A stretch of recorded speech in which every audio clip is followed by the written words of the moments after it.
Okay, I have a little bit of amplification, but I'm also still yelling. But let me know, just raise your hand if you can't hear us at any point. Welcome! Woo! Okay, this is our first time doing anything like this, but I feel really good about it. We're having a community storytelling event where we're going to hear from some tenant leaders, some experts who've been there, people who've experienced tenants taking over control of their building in different kinds of ways. I know that a lot of people in the union right now are experiencing similar kinds of are going through something similar. So I'm really excited to have this opportunity to learn from people in the community. Let's keep it brief. I do want to give us some context for the people who don't know who we are. This is the Crown Heights Tenant Union. My name is Amadi. I've been with the Crown Heights Tenant Union since March 2020 when I lost my job during the pandemic. And then the Crown Heights Tenant Union mainly does a lot of like self-advocacy work and like tenant organizing. So we help each other organize our buildings and advocate for the rights that we already have, and also to expand tenant rights and tenant protections in New York. Okay, so the way that today is going to go is I'm going to open the floor to our panelists to give a little bit of context about what they've been doing. Then I'm going to ask them a couple of questions, and then I'm going to open it up for you guys to ask any questions you guys want. And then we're going to give them a break and do some like strategy talk of like, okay, what's the next step with the information that we have today, okay? But before we do any of that, we're gonna do a couple more chants, get warmed up, okay?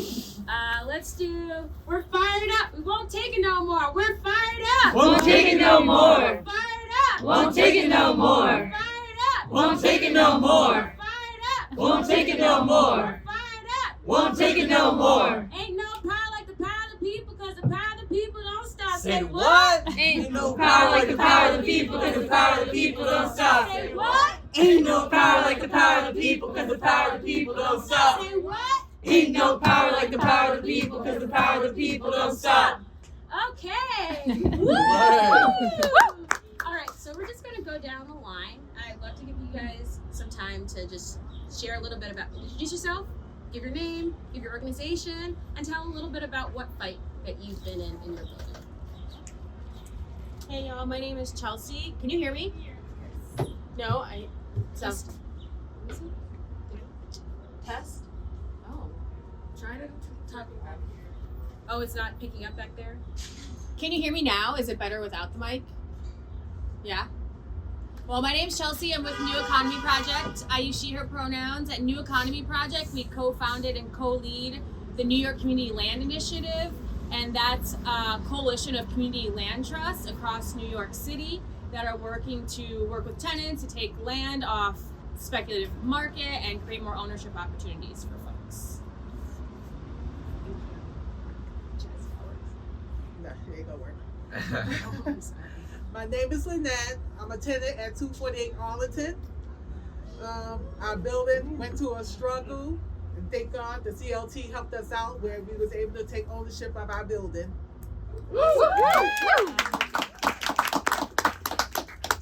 Hi everybody, my name is Ariel Hirsch. I use she and they pronouns. I'm on staff at UHAB, which is a nonprofit that works specifically with limited equity co-ops. And in 2022, we helped a group of tenants in the South Bronx purchase their building, and they're on the pathway to becoming a limited equity cooperative. And since then, I've been talking with some of you and tenants from across the city about how we might be able to replicate this and really scale some of the policy and also some of the like nitty-gritty bureaucratic and policy sort of solutions to be able to do this across the city in so many of our buildings and really give tenants power over their homes. My name is Joel Feingold. I'm a member of the Crown Heights Tenant Union. I'm here with my fellow tenants from 567 St. John's, which is a building sort of in the core of Crown Heights where they've now expropriated their landlord through a process called 7A. in city law and are now fighting to turn it into a new kind of public housing under direct control of tenants.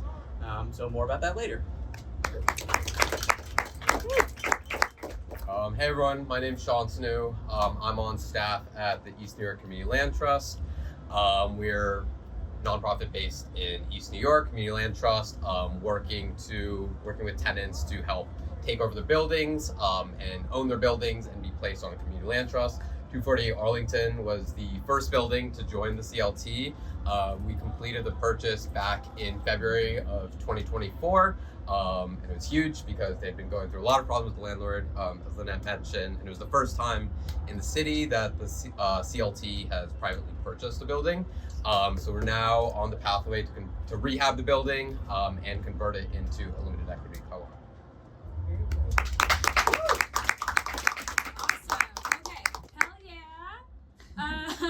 Okay, so we've been talking a lot in our union recently about the process for taking over a building. Like, how do you become accountable to or take ownership of your building? So I guess that would be my first question, which is like, my first question would be, what are the first steps for how you take over ownership of your building? Like, what are the things that you need to know? The first thing is to form a tenant association.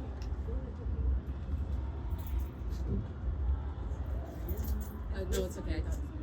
Something good. Something good. Go ahead. Go ahead. Sorry. I think the first thing is to form a tenant association. Make sure you have a leader. Really get to know your neighbors. Knock on doors. So that's like the first step. Good. Just extending that point, it's going to be a long fight. The struggle to either turn something into a limited equity co-op or to create something new, like we're trying at 567 St. John's, is a multi-year process. It's been 5 years now with 567 St. John's. It's an 8-unit building, incredibly tight-knit community, and that's really important. And you need to have a democratic, functioning tenants association in the building for it to, it's got to be a longevity project. Absolutely hard, difficult, long process.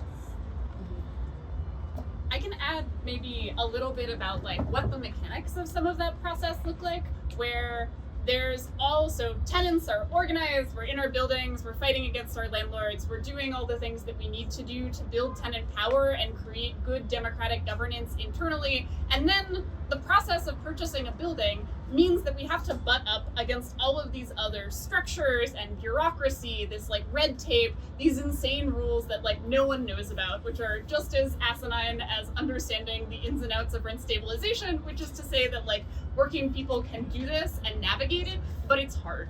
And so part of what we've been working on is trying to figure out what would make it easier for tenants to be able to replicate this in their buildings. And I think two of the really big sort of pieces of this are A, tenants who are running campaigns in their buildings right now and making these sort of prefigurative demands, showing the world what we want in our buildings and showing what's possible, either within things that have been done before, like create limited equity co-ops, but under different circumstances, or pilot brand new forms of socialized and public ownership for our homes. And so that's sort of like creating that vision, I think, is a really important part of that. And then there's all the work on the back end to like transform that vision that we have for our homes into the like steps that it takes to make it possible. So much of this requires doing things like working with a nonprofit or a community land trust or a developer and like making a deal and figuring out what's going to work for your tenants and your building. And then there's all of this work on the financing side to understand, all right, where do we find the money to actually buy a building? How do we make that accessible and more understandable to tenants? And then how do you interact with all of these other government regulations, with HPD on the city side or on the state side, to make that process into something that's actually possible to navigate for tenants and for CLTs and nonprofits.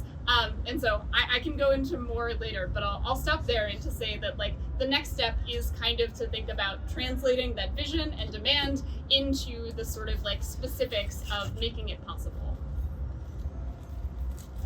And I would say like a middle step for that is connecting all of those things at the same time. And so you have your individual building fight and folks maybe at different stages of that process. And so it's helpful when people are connecting across the different processes and learning from each other, and it helps to understand the long-term vision and to know that it's possible when you're working with people who are different steps or connecting with people who are different steps of that process too.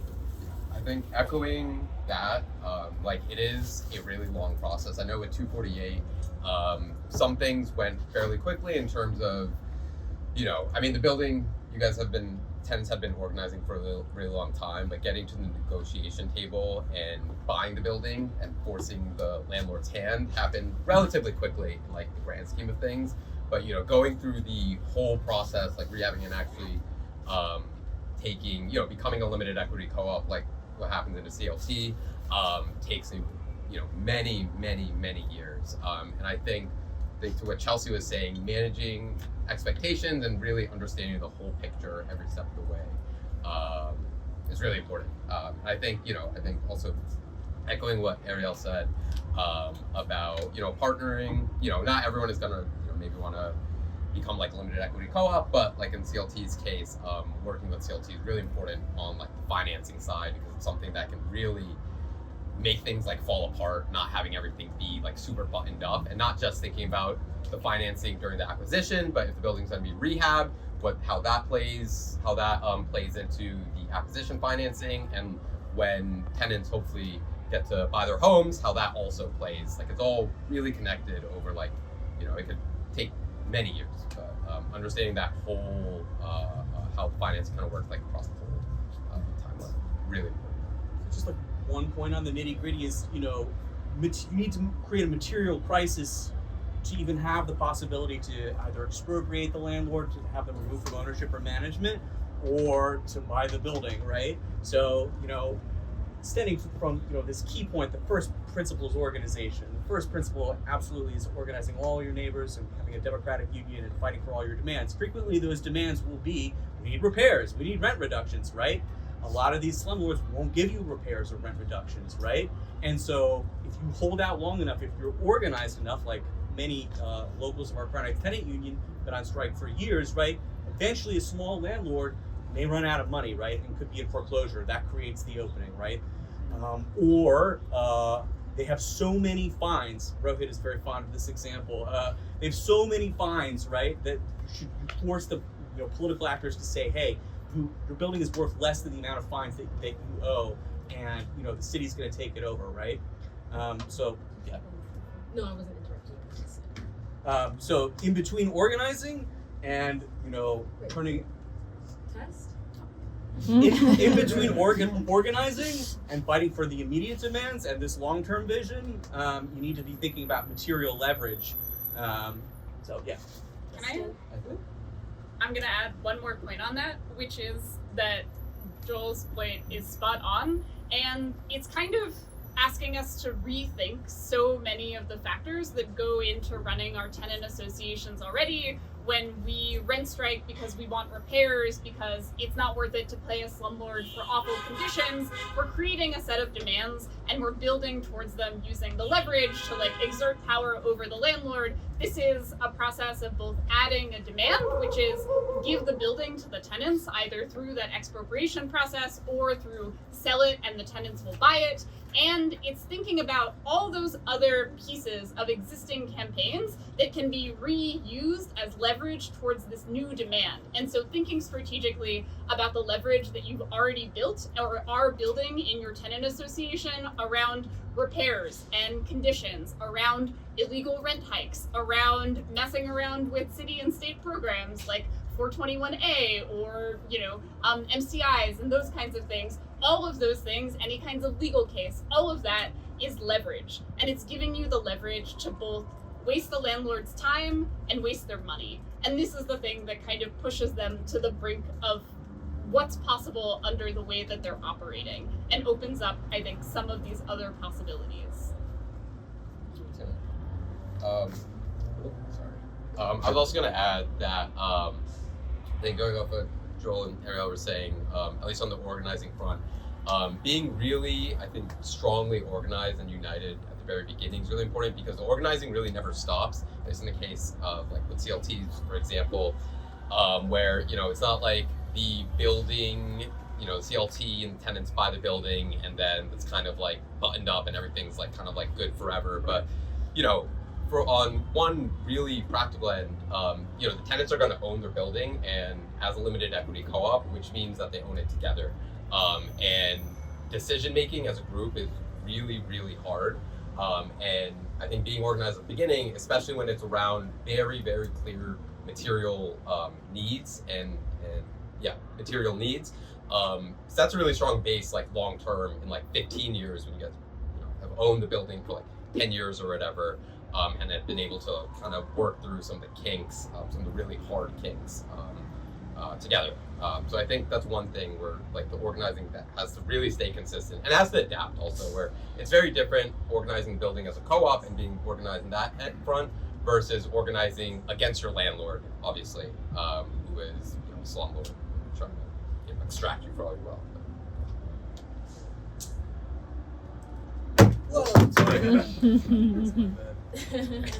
This is our first time doing this. Okay. Thank you. Okay, just to echo some of the things that I picked up on, this is a long-term project. It takes a lot of consistency. It takes building meaningful relationships with people in your building. And it takes a little bit of bean counter know-how, right? So it takes other people. It takes a nonprofit or a CLT will help you understand the financing part of it.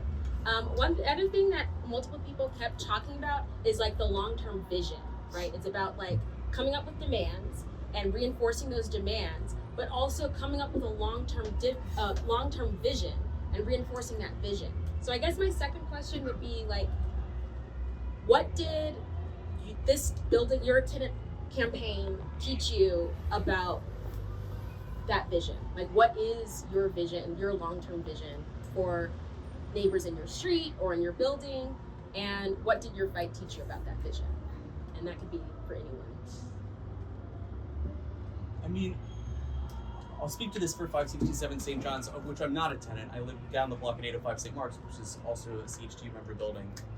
But, you know, we live in a city with a long history of trying to create non-landlord forms of housing, right? Limited equity cooperatives, the famous needle trade cooperatives, first on the Lower East Side and then in Chelsea and Harlem, right? Many other examples, community land trusts now, right? And so they all have varying degrees of different visions. I would argue that, you know, that a lot of them, you know, we've talked about, you know, there are limitations with each of them, right? So with a CLT or with an HDFC, you have the problem, how are you going to purchase the building? How are working class people in New York City going to purchase the building? Does that require you to go to a bank, right, to get a loan, right? Loans are discriminatory, famously. Loans will put you in debt, right? Or the very long-term vision, right? So there were socialist-inspired needle trade unions, cooperatives on the Lower East Side, right? These were great for the first 3 generations with a few problems. One, they were segregated, right? So if you were a needle trade worker and you wanted to live on Grand Street, you couldn't. You could live in Chelsea or Harlem, but not in those buildings, you know? So that's a key problem, right? When you have small communities developing, you know, quality just for that community, but not on the outside, that's an issue, right? And it led to federal housing lawsuits, right? Additional problems, right? The long-term vision, to Amadi's question, right, is after 3 or 4 generations, these socialist needle trade cooperatives, it was the children and the grandchildren and the great-grandchildren and the great-grandchildren realized we're sitting on $1 million. They changed the bylaws, and all of a sudden their cooperative turns into condos, right? And so we need to think about these limitations and think generationally for ourselves and for our neighbors, and that's why a democratic union is so important, to really, you know, consider all of these limitations, right, and try to create something new, or to think around these limitations when you do an HDFC or a CLT. Great. Other thoughts on how did your tenant fight change your understanding of what's politically possible, or your political vision?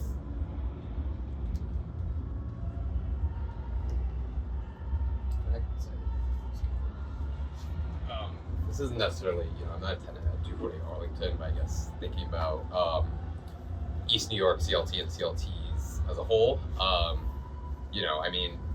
think all the time, at least on my mind, is, kind of long term, at least one part of it on my mind is, what is replicable and what is the way to, really change what's going on in the neighborhood and city kind of like long term. And, at least for me, it always kind of will come down and back to like land and extraction of value from that land, which, it's tough because not every situation might be perfect for like a limited equity co-op or something like that, which is important to get creative.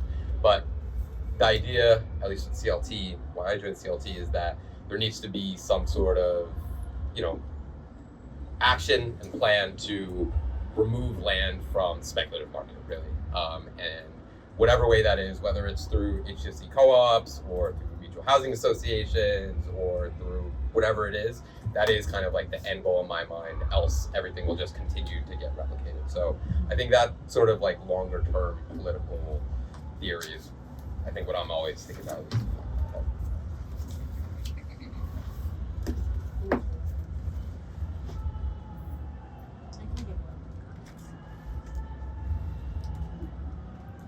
So this isn't my personal experience, but some of the history I've learned about the CLT movement. Does everybody know what a community land trust is, by the way? Kind of. Okay, so a community land trust. Is this better? Mm-hmm. Okay. A community land trust is a nonprofit organization that owns and stewards land forever. So the community land trust fundamentally does not believe in selling land after it's owning it. And so it does this by owning the land and then leasing the land, the building on top of the land to whoever may be tenants, a small business, whatever it may be. And they usually have a 99-year lease that you can then renew again. So it's that long-term vision that Shantanu is talking about. And it's the most systemic solution you can have in a capitalist system, right, to decommodify housing.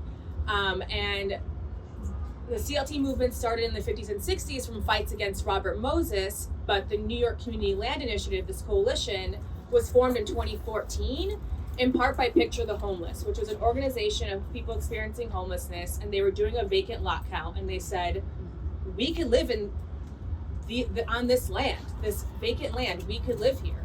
And they took it further and said, to what is politically possible, like not only could we live here, but we could take this land off the market and make sure this problem doesn't keep happening again. And so I think that is some of the political transformation that happened when the New York Community Land Initiative was formed.